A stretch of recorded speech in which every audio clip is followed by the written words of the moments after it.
Baik, untuk selanjutnya kita akan memasuki pembahasan ya dari inti ya pelajaran kita kali ini ya. Kita akan mulai masuk ya ke pembahasan tentang bahasa Arab. Tadi sudah dijelaskan tentang huruf ya, kemudian kita akan masuk ke pembahasan tentang al-kalimah. Al-kalimah dalam bahasa Arab ya, dalam ilmu nahwu dia mempunyai arti kata ya, mempunyai arti kata. Sekali lagi, al-kalimah dia artinya dalam ilmu nahwu atau dalam bahasa Arab mempunyai arti kata. Yang dimaksud dengan al-kalimah adalah lafadz yang mempunyai makna. Tentunya sudah kita pahami bersama. Al-kalimah atau kata di dalam bahasa Arab terbagi menjadi 3. Nah, ini sangat penting sehingga kita perlu pahami bahwasanya al-kalimah terbagi menjadi 3. Yang pertama adalah al-ismu. Isim. Ya. Kemudian al-fi'lu, yaitu atau kita nanti sebut dengan fi'il, al-fi'lu, fi'il.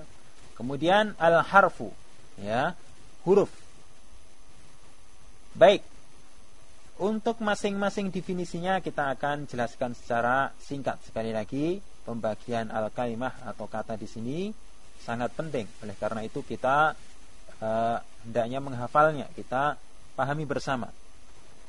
Untuk kelompok yang pertama dari al-kalimah yaitu isim. Itu tadi al-ismu, isim.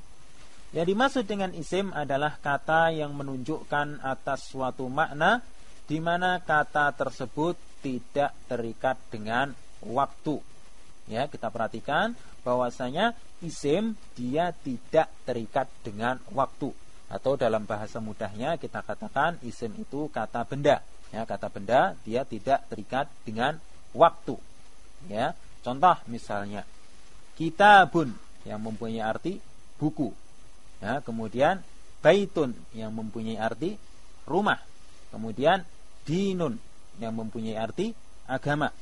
Kemudian babun ya, babun yang mempunyai arti pintu. Kemudian ustadun yang mempunyai arti ustad. Kemudian syajaratun yang mempunyai arti pohon. Nah, kata-kata yang telah kami sebutkan tadi dia termasuk isim. Ingat, karena dia tidak terikat dengan waktu ya, dia tidak terikat dengan waktu. Untuk lebih jelasnya kita masuk kelompok yang kedua dari al-kalimah yaitu fi'il ya, yaitu fi'il.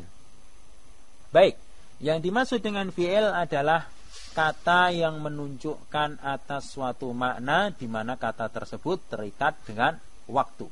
Jadi perbedaan antara isim dan fi'il, kalau isim tidak terikat dengan waktu, kalau fi'il dia terikat dengan waktu. Ya, waktu yang dimaksud di sini bisa waktu lampau, ya, bisa waktu sekarang atau waktu yang akan datang. Ya, kalau dalam bahasa kita untuk lebih mudahnya fi'il ini kita sebut dengan kata kerja. Ya, kata kerja tentunya terikat dengan waktu, baik waktu lampau, waktu sekarang maupun waktu akan datang. Tapi hal ini tidak berlaku untuk isim atau tadi kata benda, dia tidak terikat dengan waktu. Baik, yang termasuk contoh dari fi'il misalnya nasara artinya menolong. Kemudian kataba yang mempunyai arti menulis. Kemudian doroba yang mempunyai arti memukul. Kemudian jalasa ya, jalasa yang mempunyai arti duduk. Kemudian qatala ya, qatala yang mempunyai arti membunuh. Kemudian akala yang mempunyai arti makan. Nah, kata-kata ini adalah termasuk fi'il di mana dia terikat dengan waktu ya. Mungkin bisa menolong kan? Bisa telah menolong atau sedang menolong atau akan menolong. Nah, ini terikat dengan waktu. Makanya dinamakan dengan fi'il. Baik, itu kelompok yang kedua dari al-kalimah. Sekarang kita memasuki kelompok yang ketiga dari al-kalimah yaitu huruf ya, huruf.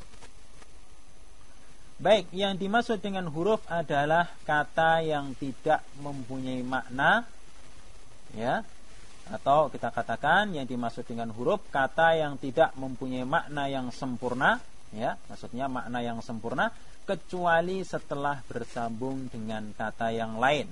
Ya, kecuali setelah bersambung dengan kata yang lain, baik bersambung dengan isim maupun bersambung dengan fi'il, ya.